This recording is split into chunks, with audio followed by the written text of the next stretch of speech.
नमस्कार दोस्तों, मैं अभिषेक मिश्रा आपका स्वागत करता हूं अपने YouTube चैनल स्टडी विथ निक पर। पिछले वीडियो में हमने पढ़ा था कक्षा 10 के गणित विषय के चैप्टर द्विघात समीकरण के हल करने की विधियों के बारे में। अगर आपने वीडियो नहीं देखा है तो मैंने लिंक डिस्क्रिप्शन में डाल दिया है, आप वहां से जाकर देख सकते हैं। और आज हम पढ़ने वाले हैं द्विघात समीकरण के मूल तथा मूलों की प्रकृति तथा मूल और गुणांकों के संबंध के बारे में। तो चलिए स्टार्ट करते हैं आज का ये वीडियो। समीकरण के मूल। तो समीकरण के मूल क्या होता है? चर राशि का वह मान जो समीकरण को संतुष्ट करे मूल कहलाता है। मतलब चर राशि का जो भी मान समीकरण को संतुष्ट करेगा वो मूल कहलाएगा। जैसे अगर आपको एक क्वेश्चन दिया गया है, ये भी बोर्ड एग्जाम में आया हुआ है 1 नंबर में, यदि -5 द्विघात समीकरण 2x² + 5x - k = 0 का एक मूल है तो k का मान ज्ञात कीजिए। अब ये बता रहा है क्वेश्चन में कि -5 जो है वो इस समीकरण का क्या है? मूल है, यानी वो क्या होगा? इस समीकरण को संतुष्ट करेगा। तो जहाँ जहाँ चर राशि है वहाँ वहाँ हम क्या करेंगे? -5 रख देंगे, यानी जहाँ जहाँ x है उसकी जगह क्या रख देना है? -5। तो जब x की जगह -5 रखेंगे तो क्या बन जाएगा आपका इक्वेशन?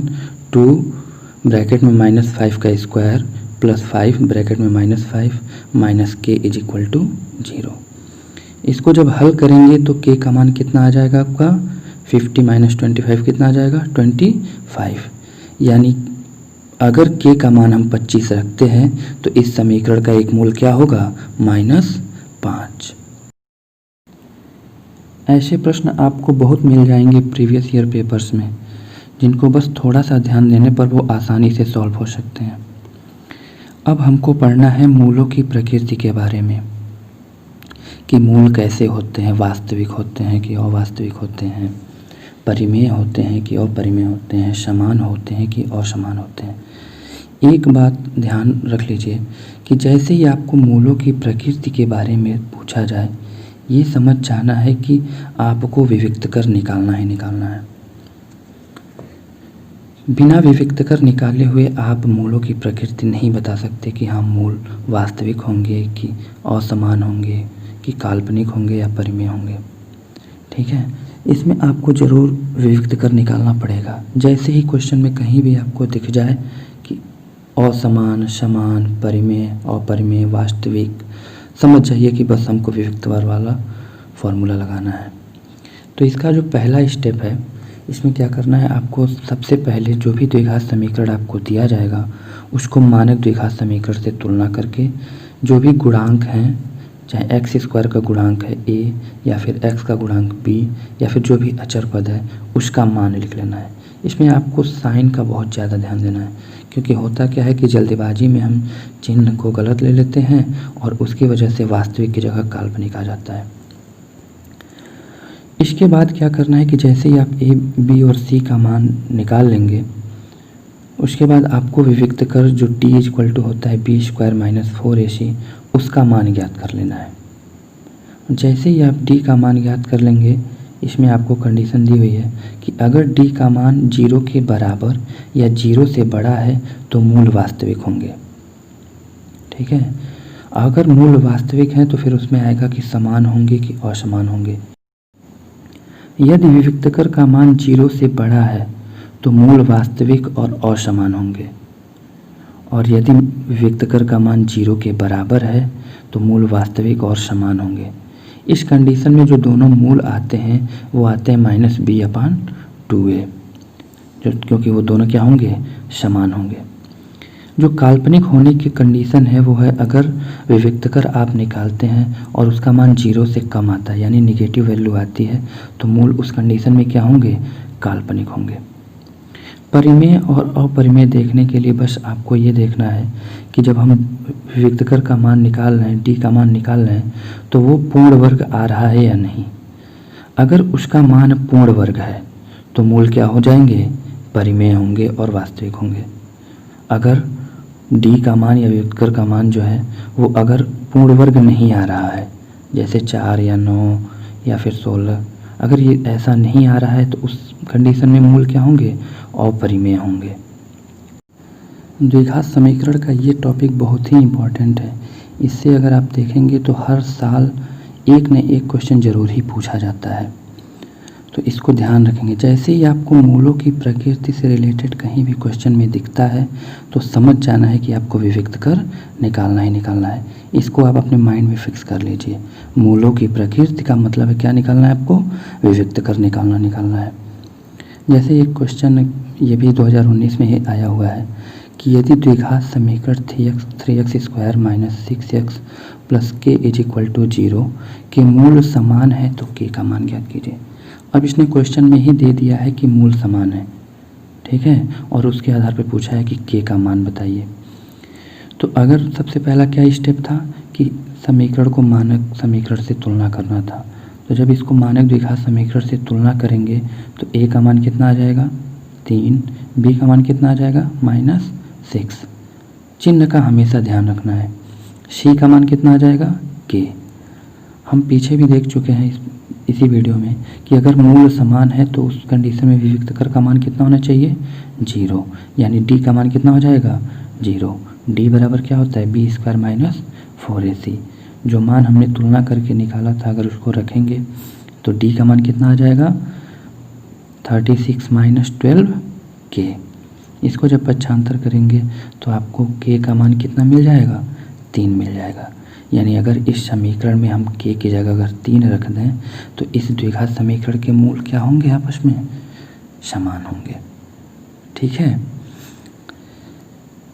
तो ये है, सिंपल सा है कि बस आपको जैसे ही मूल समान और समान या प्रकृति के बारे में कुछ भी कहे तो बस आपको विविक्त कर निकाल लेना है, ठीक है। और विविक्त कर वाला फंडा लगा देना है कि 0 से बड़ा है या छोटा है या जो भी है, ठीक है। अब हमको पढ़ना है कि द्विघात समीकरण के मूल और उसके गुणांकों में क्या संबंध होता है। यदि किसी द्विघात समीकरण ax² + bx + c = 0 के मूल अल्फ़ा और बीटा हैं तो जो मूलों का योग होता है वो होता है -b/a।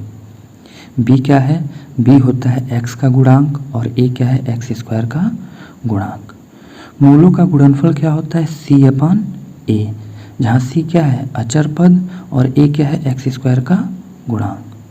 तो कभी भी आपको मूलों का योगफल गुणनफल पूछता है तो आप सिंपल था यहाँ पे गुणांक के रूप में लिख सकते हैं, ठीक है। अब इसी के आधार पे आपको अल्फ़ा प्लस बीटा या alpha minus beta alpha square plus beta square, या ऐसे बोल सकता है कि मूलों के व्युत्क्रमों का योग, मूलों के वर्गों का योग, मूलों के घनों का योग, ऐसे कुछ भी पूछ सकता है। जैसे पिछले साल 6 नंबर में आया हुआ क्वेश्चन है कि यदि समीकरण ax² + bx + c = 0 के मूल अल्फ़ा और बीटा हैं तो व्यंजक α³ + β³ का मान बताइए। अब इसमें आपको एकदम समीकरण नहीं दिया, ये मानक द्विघात समीकरण ही दे दिया है, ठीक है। तो चलिए इसको कर लेते हैं। इसमें है कि अगर आप मूलों का योग लिखेंगे तो मूलों का योग क्या होता है -b/a और गुणनफल क्या होता है c/a, क्योंकि ये तो मानक द्विघात समीकरण ही है तो सीधे सीधे हो जाएगा। अब आप पढ़े होंगे a + b का होल क्यूब का फॉर्मूला क्या होता है, वो a + b का होल क्यूब होता है a³ + b³ + 3ab कोष्टक में a + b। अब यहाँ पे a की जगह हम अल्फ़ा रख देंगे और b की जगह बीटा रख देंगे। तो हमको निकालना क्या है α³ + β³। तो एक साइड में हम α³ + β³ रख देंगे, बाकी सभी को किधर रख देंगे, दूसरे साइड में रख देंगे। तो जब आप दूसरे साइड में रखेंगे तो क्या हो जाएगा α³ + β³ किसके इक्वल हो जाएगा अल्फ़ा + बीटा का होल क्यूब -3α बीटा और कोष्टक में क्या हो जाएगा अल्फ़ा + बीटा। आपको जो भी इक्वेशन देगा, जो भी व्यंजक देगा, जिसके बारे में पूछेगा, आपको उसको किसी न किसी तरह से करके अरेंज करके आपको अल्फ़ा + बीटा और अल्फ़ा × बीटा के रूप में करना होगा, क्योंकि हमको सिर्फ और सिर्फ अल्फ़ा + बीटा और अल्फ़ा × बीटा का हमको फॉर्मूला आता है। उसका मान हमको पता है, तो बाकी जो भी पूछा जाएगा हमको उसी के रूप में अरेंज करना पड़ेगा। इस क्वेश्चन में हमने व्यंजक alpha cube plus beta cube को अल्फ़ा प्लस बीटा और अल्फ़ा इंटू बीटा के रूप में अरेंज कर लिया है। तो जब हम अल्फ़ा प्लस बीटा और अल्फ़ा इंटू बीटा का मान रखेंगे और जब हल करेंगे तो alpha cube plus beta cube का मान कितना आ जाएगा, minus B cube plus 3abc upon A cube. ठीक है, अब हमको पढ़ना है कि मूलों की सहायता से अगर आपको द्विघात समीकरण बनाना है तो वो कैसे बनाएंगे। यदि अगर आपको दिया जाता है कि द्विघात समीकरण के मूल अल्फ़ा और बीटा हैं तो समीकरण क्या होगा, तो उस कंडीशन में आपका समीकरण कैसे बन जाएगा कि आपको सीधे सीधे लिख देना है एक्स स्क्वायर माइनस कोष्टक में मूलों का योगफल, जितना भी आपको मूल देगा उन दोनों को जोड़ लेना है, इंटू एक्स प्लस मूलों का गुणनफल, यानी जो भी मूल देगा उन दोनों का गुणा करके लिख देना। ऐसे ही आपको क्या मिल जाएगा, सीधे सीधे डायरेक्टली समीकरण मिल जाएगा। इससे आपको बोर्ड एग्जाम में क्वेश्चन भी मिलेंगे, सीधे सीधे आपको मूल देगा, दोनों मूल, और पूछेगा कि इनका समीकरण बताइए। अब हमको ये देख लेना है कि दो समीकरण दिया जाता है और उनमें पूछा जाता है कि बताइए कोई उभयनिष्ठ मूल है या नहीं है। कभी ऐसा पूछा जाता है कि बताइए एक मूल उभयनिष्ठ है, या कभी ऐसे पूछा जाता है कि बताइए कि दो मूल उभयनिष्ठ है या नहीं है। तो जब ऐसा पूछा जाए कि द्विघात समीकरण ax square plus bx plus c is equal to 0 और दूसरा जो है वो उसमें सारे जो गुणांक है वो कैपिटल में लिखा हुआ है। अब यदि इन दोनों समीकरणों के लिए एक मूल अगर दोनों में उभयनिष्ठ है तो उसके लिए ये कंडीशन सेटिस्फाई होना चाहिए। वैसे ही सेम अगर दोनों मूल उभयनिष्ठ हैं तो उसके लिए क्या होना चाहिए, जो गुणांकों का जो अनुपात है, यानी एक्स स्क्वायर के जो गुणांक का अनुपात है वैसे ही एक्स के गुणांक का अनुपात है, और जो अचर पद का अनुपात है वो क्या होना चाहिए, आपस में बराबर। अगर वो आपस में बराबर है तो क्या होंगे, दोनों मूल उभयनिष्ठ होंगे। अब हमको पढ़ना है जिससे सबसे ज़्यादा नंबर का क्वेश्चन पूछा जाता है इस चैप्टर का, वो है कि द्विघात समीकरण के रूप में परिवर्तित होने वाले समीकरण को हल करने के लिए आपसे पूछा जाएगा। यानी आपको ऐसे समीकरण दिए जाएंगे कि जो द्विघात समीकरण नहीं होगा लेकिन वो द्विघात समीकरण के रूप में परिवर्तित हो सकता है। तो इसमें जो टाइप 1 जो लिखा गया है वो सबसे ज़्यादा पूछा जाता है। इसमें क्या है कि ax प्लस 1/x का होल स्क्वायर, इसमें बदल देते हैं, कई बार x प्लस 1/x होता है और कई बार आपको x माइनस 1/x होता है।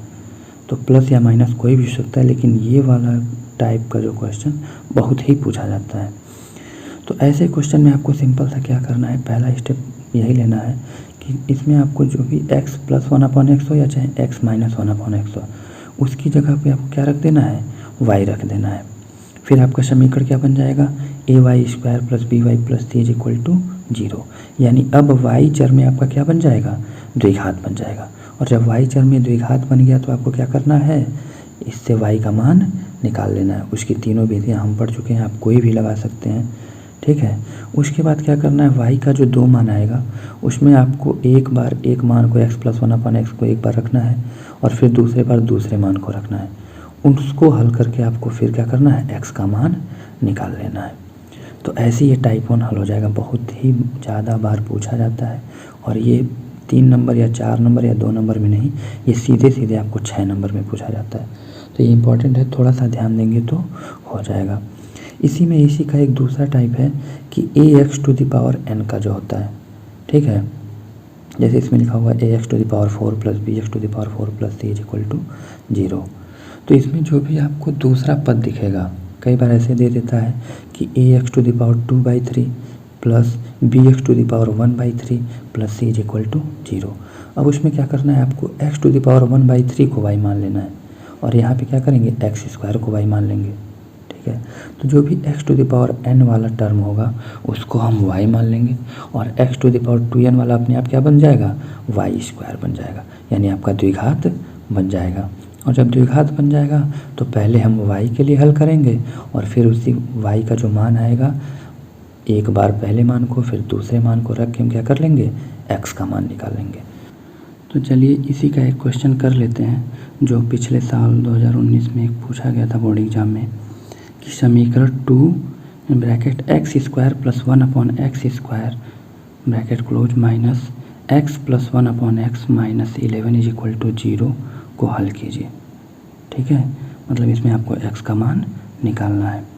अब इसमें चूँकि एक्स स्क्वायर प्लस 1/x² दिया है, जो x प्लस 1/x² के टर्म में नहीं है, ठीक है, तो सबसे पहले उसको बदलेंगे।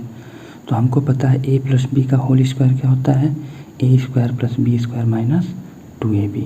अब a की जगह रख देंगे x और b की जगह क्या रख देंगे 1/x, और जब आप रखेंगे तो उसमें क्या बन जाएगा x प्लस 1/x का स्क्वायर इज इक्वल टू क्या हो जाएगा x² प्लस 1/x² प्लस 2।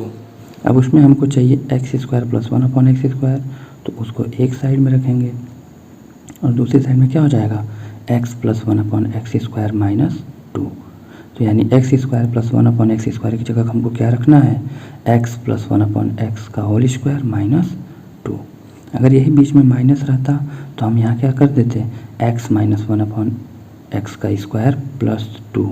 ठीक है, अब जब रखेंगे तो इक्वेशन क्या बन जाएगा आपका 2 कोष्टक में x प्लस 1/x का होल स्क्वायर माइनस 2, फिर उसके बाद क्या हो जाएगा minus x plus 1/x minus 11 is equal to 0।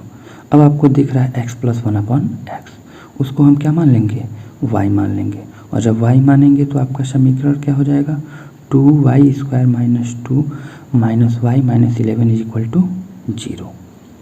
इसको आगे हल करेंगे तो आपको क्या बन जाएगा y का 2 मान आएगा, वो क्या क्या आ जाएगा 3 और माइनस 5/2।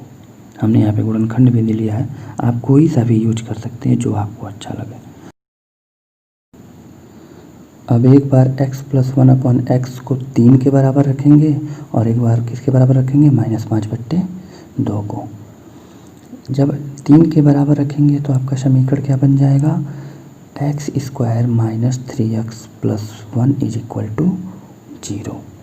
ठीक है, उसको जब हल करेंगे तो आपको x का मान कितना आ जाएगा 3 प्लस √5/2 और 3 माइनस √5/2। और जब x प्लस 1/x के बराबर माइनस 5/2 रखेंगे तो आपका इक्वेशन क्या बन जाएगा 2x² plus 5x plus 2 is equal to 0। और जब इसको हल करेंगे तो x का मान कितना आ जाएगा -2 और -1/2।